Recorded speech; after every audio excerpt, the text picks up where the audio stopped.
and Steven Kitshoff.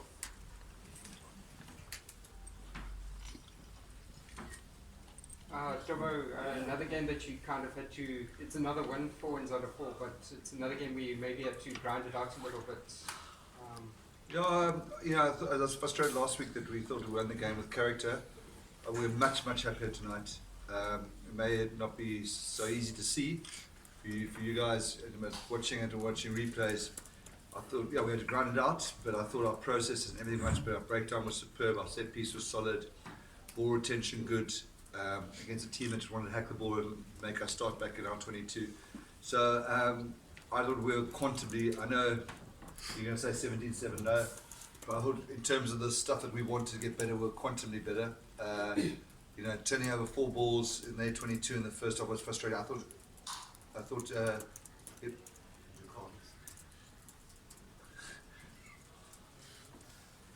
sorry. Right, as you were saying? There was some bull tongue and pocket attached to my car keys, so I was not putting my mouth. It's a bloody stupid thing to do when you talk. So I thought, you 17-7. You think that was a really good team, and their tactic was good. In the rain, hold us down, and then put that sort of top bench on. So, I'm to be honest, pretty pleased with that performance. I think on a dry day, not knocking those balls, those long passes from 10 to one of the tight forwards in the rain. Maybe tactically we got that wrong because we let go 4 of those. But generally, I think on a dry day with that amount of territory position like we had in the first half, I was pretty pleased with the performance. Do you now feel, I know after the Lions game you said that guys can't yet say that you like winning's become a habit. Do you now feel that maybe building towards that? I do think so. I think in those conditions there was much slipperier than we realised. In those conditions against apparently Gonzalo mentioned how important playing to Newlands was, and they were motivated, and I thought their plans were good. So I thought for us to get a win, and I thought, without being arrogant, I think we thoroughly deserved to win the game. Frustration was at half time, and the score was 3-0. So hopefully we know that's where we're going. So, but you take that view, considering the conditions, then that you don't look too strictly on the attack, considering, do you feel it's just... I thought our attack, those conditions were tough, and I thought we sort of attacked considerably better. I mean, I haven't seen the stats yet, but our phase count was certainly much higher than last week. We worked harder off the ball. Poor Bruin now 5 meters from their line last week, twice this week. So our conversion rate is poor, but I thought our attack in the conditions was certainly better.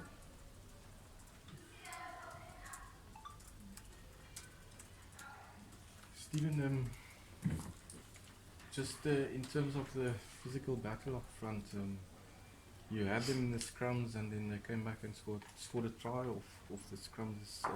Is that a bit left an unhappy feeling in the camp? Yeah, I think we had them under the pump, especially the first half. Got a lot of penalties and put some real pressure on them.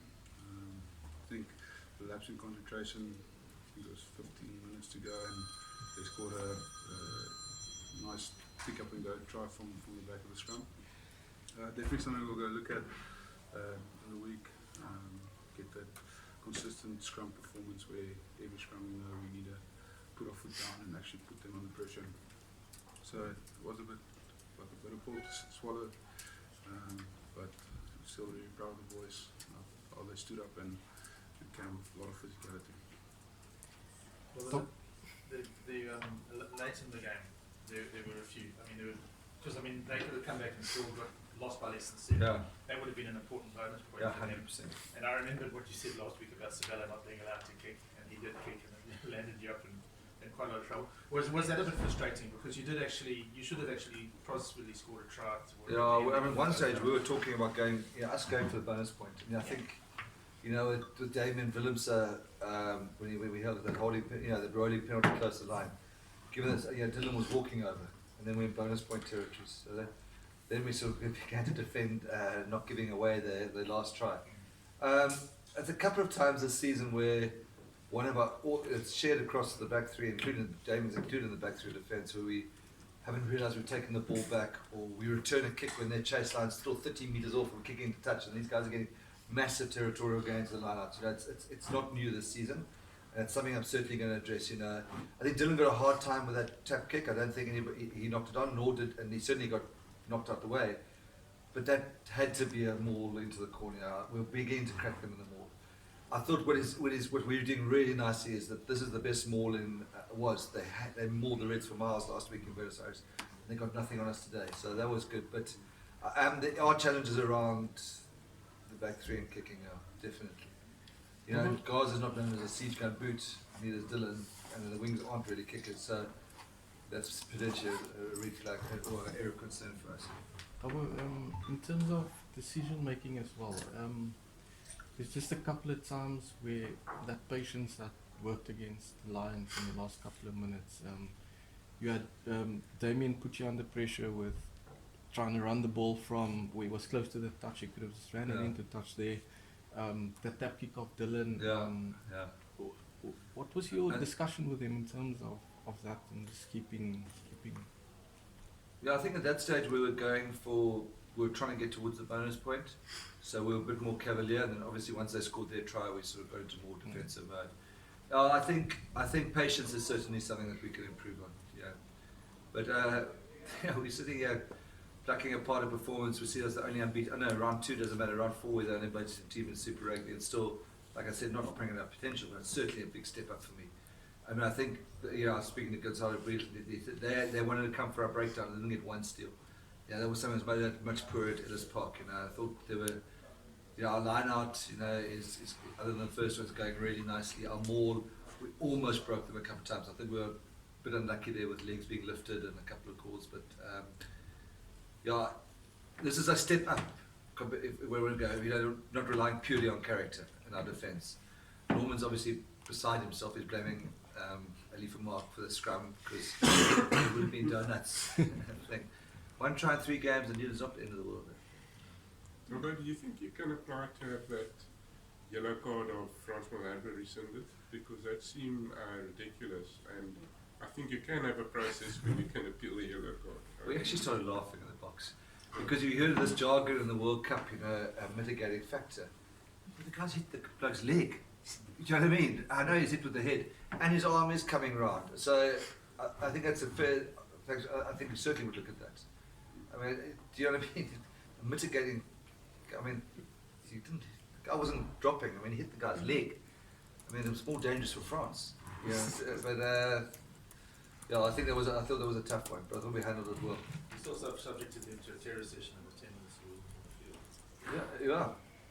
Jamie Roberts is now he's god of Cape Town because he came and scrum on the flank and got a scrum penalty for the man of the match. He's got the DHL man of the match. He's hired himself a Cobra, one of those cars, you know. So he's got a vest. It's a runaway train. Now we're going to have to sort of reduce that head size. But yeah, what's nice about Jamie, it was like, you know, we took a chance with him, and even now, he's not making line breaks, but every time he gets to the ball, you can hear the noise in the crowd, and he's making a massive contribution to the field. He is a... John, you would have heard the Argentine coach speaking a little bit about Newlands. How much of a factor is that this season? Just sort of soak it all up and take it all in, because you can obviously be distracted by the potential of the runaway train that is a good rugby season. Yeah, the Newlands thing. You know, our emotion is probably not the most positive. I mean, we're playing for it. It means a lot to us. But the guys are sad. You know, we had the sleep over here last night, Mark, and there was this place, you could stand in the room at the back here. People, our parents just wanted to hear what we thought about that. So, what is that? So we thought it'd be a positive thing, and it probably is, because we want to make it proud. And in our mind, there's one way to say goodbye to the stadium, you know, and that's sharp end of this tournament hosted here. There's no question. That's our standard. What is getting a bit frustrating is every coach that comes here, this is their So Argentina, you know, they've got a history of South African rugby going back to Isak van Heerden. Now suddenly, cheap as their last chance at Newlands. Put a human drying his eyes before the game. So I can't believe it's our last game at Newlands. And so snorting bulls go out the thing, and you know what I mean. And Hurricanes is the last game at Newlands, mate. How they come out. So next week, somebody's going to tell the Blues it's the last time we ever played Newlands. They're going to steal. So it's motivating opposition as well. But I think the consensus amongst the players, you know, Sia, we had an interview with Claire Keaton in the Sunday Times yesterday, and Sia literally had a tear going down his cheek. So hopefully it'll, we can use it in a positive way. Talking about next week, have you got to the stage now? Because now you've got the bar. You have got the bar. We were wrong last week. You've got the bar after that game. Have you got to the stage where you might need to manage? I mean, I know you've got players that have come back from injury and that, but would you look at managing players or anything before? No, we're going to go full out. This is a massive game. Yeah, the Blues they come here. They always box well here.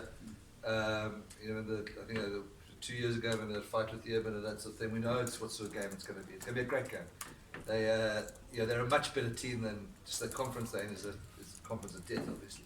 So our goal was, we sort of got a periodization plan, and was these first 5 to get as many points to come with all these 4 to 5 home games, take a bye, and then maybe we've got 1 or 2 easier games, theoretically easier games, where we can create more opportunities for other players, and then hopefully go on tour in a really good position points-wise. You know, the tour doesn't become too precious because we've got Crusaders, Chiefs, and Brumbies away, which is not easy, and then we come into two home games, and hopefully peak again for playoffs. So this is, and we had a long discussion yesterday.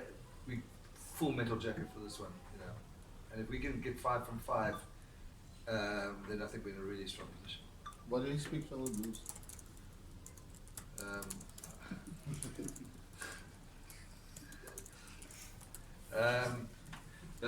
Obviously the cliche everywhere, they're physical, it's direct, it's niggly, but they've got some real X factor as well. You know, he's on tour, so it's going to be a classic South African New Zealand game. They're fast paced, they're a good side. They're a much better side than where they're finishing. We all know that, and we were there at Auckland last year. It's just, this conference is so tough. So yeah, it's going to be a cracker. Just to go back to my question, I mean, because I was going to lead on to. I didn't answer it. No, I did. You did answer Okay. it. You did, but I should have put an ancillary on there. Okay. I've just been about resting protocols. The way I you're sort of banking on being able to go on tour with a lot of these guys doing the. Kitsy likes a bar called, I think it's called Rosie O'Hara's in Wellington now. So I went to prod him with that. Not gonna hurricane. We're not playing hurricane. Obviously Kitsy and Bongi are going to be well rested. So that's sorry, Kitsy and Bongi are going to be well rested.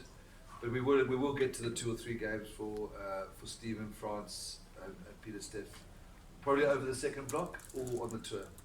Yeah, Rusty did say that if we get to a critical game and we need, then they'll off. But I mean, New Zealand have made a massive fuss, and from my understanding, we're actually more. Sorry, 3 games. I'm not sure the All Blacks have asked much. They've controlled game time like 40, 60. So I'm not sure. All right, all good. Thanks everyone. See you Monday.